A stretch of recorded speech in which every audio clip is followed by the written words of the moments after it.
تمام علماء حق کے بیانات اور وظائف سننے کے لیے چینل کو سبسکرائب کریں۔ جزاک اللہ خیر۔ کہتے ہیں جی کہ اصلاح نفس اور تزکیے کے لیے کسی اللہ والے سے بیعت کرنا یا کسی کو اپنا پیر بنانا قرآن و سنت کے مطابق ہے؟ بالکل ہے۔ کس نے کہا ہے آپ کو کہ نہیں؟ سب سے پہلے تو آپ یہ دیکھیں نا کہ اللہ نے جو پیغمبر بھیجے ہیں اور میرے آقا خاتم الانبیاء امام الانبیاء امام المرسلین کو بھیجا ہے، ان کے وظیفہ کیا ہے؟ کیوں بھیجا؟ یتلو علیہم آیاتہ ویزکیہم ویعلمہم الکتاب والحکمہ۔ ان کی ڈیوٹی میں ہیں ہی چار چیزیں کہ تلاوت کتاب قرآن پڑھ کے سنائیں گے، اور تعلیم کتاب اس کے بارے میں تفصیل فرمائیں گے، اور دانائی کی باتیں سنت پر سکھائیں گے، اور ان کے اندر کا تزکیہ کریں گے، وَيُزَكِّيهِمْ، ان کو اندر کو پاک کریں گے۔ یہ تزکیہ تو خود نبی پاک کے وظیفے میں ہے۔ اسی طرح دوسری جگہ یتلو علیکم آیات ویعلمکم الکتاب والحکمہ ویزکیکم۔ اچھا، یہ دوسری جگہ ایک وَإِنْ كَانُوا مِنْ قَبْلُ لَفِي ضَلَالٍ مُبِينٍ، بڑی گمراہی میں پڑے، ان سے بچانے کے لیے تین چار چیزیں جو ہے یہ وظیفہ انبیاء۔ ہمیشہ یاد رکھیں، صرف اعتراض نہ کر دیا کرو ہر کسی پہ، اور جی فلانے تو نہیں مانتے، فلانے تو صحابہ کو بھی نہیں مانتے، وہ تو حضرت عمر کو بھی نہیں مانتے، حضرت عثمان کو بھی نہیں مانتے، پھر اس کا کیا علاج ہے؟ یہ کوئی دلیل نہیں ہوتی کہ فلانے نہیں مانتے۔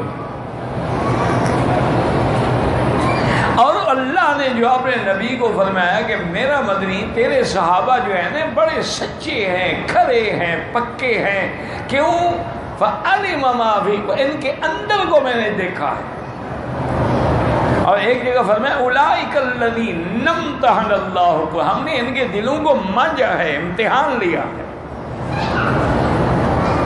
اور اسی طرح قرآن ہمیں حکم دیتا ہے کہ یا ایھا الذین آمنوا اتقوا اللہ وکونوا مع الصادقین، ایمان والو اللہ سے ڈرو اور اچھے لوگوں کے ساتھ صحبت اختیار کرو۔ تو یہ چیزیں شریعت میں منع نہیں ہیں۔ حضور پاک نے اسلام پہ بھی بیعت کی، جہاد پہ بھی بیعت کی، اور علی السمع والطاعہ کہ میری سنو گے اور میری اطاعت کرو گے، اس پہ بھی بیعت کی۔ تو اس لیے بزرگان دین جو ہیں وہ اسی حدیث مبارک سے بیعت کا طریقہ اختیار کرتے ہیں کہ تم میری سنو گے بھی، مانو گے بھی، لیکن یہ شرط ہے کہ جب تک پیر کا حکم بھی شریعت کے مطابق ہوگا تو ہم مانیں گے، باپ کا حکم بھی شریعت کے مطابق ہوگا تو ہم مانیں گے۔ اگر شریعت کے خلاف کوئی بات ہو تو لا طاعۃ لمخلوق فی معصیۃ الخالق، کسی مخلوق کی پھر اطاعت نہیں ہوگی جہاں اللہ کی نافرمانی ہو رہی ہو۔ تو اس لیے اگر کوئی پیر، اب دیکھیں نا کہ بڑے بڑے علماء جو تھے، باقی تو ہم کہتے ہیں نا کہ صحابہ، بات یہ ہے کہ صحابہ کا تو مقام ہی الگ ہے نا، وہ تو حضور کی نظر پڑی تو سارے مدارے طے ہو، ان کو تو اور کسی محنت کی ضرورت ہی نہیں پڑی۔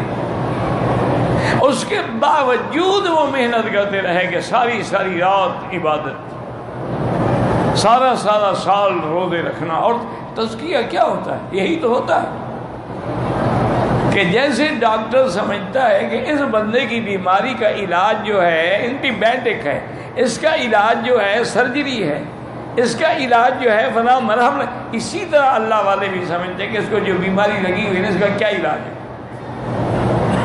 اس کو روزے زیادہ رکھواؤ، اس کو نفل پر زیادہ لگاؤ، اس کو اللہ کے ذکر پہ زیادہ لگاؤ تاکہ شیطان کا حملہ نہ ہو۔ تو اس لیے چیزیں، ورنہ دیکھیں نا کہ بڑے بڑے لوگ، حضرت گنگوہی جیسے رحمۃ اللہ علیہ جو اپنے وقت پہ مانے ہوئے فقیہ تھے، اور حضرت تھانوی رحمۃ اللہ علیہ، حضرت مدنی رحمۃ اللہ، سارے کے سارے، حضرت حاجی امداد اللہ کی بیعت ہوئے، حاجی امداد اللہ رحمۃ اللہ علیہ تو عالم بھی نہیں تھے، حتیٰ کہ ان کے پاس اگر کوئی مشکل مسئلہ آتا تو ان علماء کو بھیجتے کہ میں فتویٰ نہیں، میں عالم نہیں ہوں۔ تو انہوں سے بھی انہوں نے پوچھا کہ حضرت آپ اتنے بڑے عالم ہو کر پھر حضرت کی، انہوں نے کہا بھائی ایک ہے علم ایک ہے اس چیز کی حقیقت کو پا جانا. انہوں نے کہا دیکھیں نا آپ مٹھائی کے دکان پہ کھڑے آپ کہیں گے جی یہ گلاب جامن ہے اور یہ جناب لڈو ہے, یہ جناب جلیبی ہے, تو یہ تو آپ کے علم ہے, آپ نام بھی جانتے ہیں, لیکن کیا پتہ کہ لڈو کا ذائقہ کیا ہے, جلیبی کا کیا ہے اور گلاب جامن کا کیا ہے. وہ تو تب ہوگا نا جب کھاؤ گے. انہوں نے کہا پڑھا تو ہم نے بہت تھا, لیکن جو اصل حقیقت ہے حلاوت الایمان کی وہ تب حاصل ہوئی جب ہم حضرت کی خدمت میں.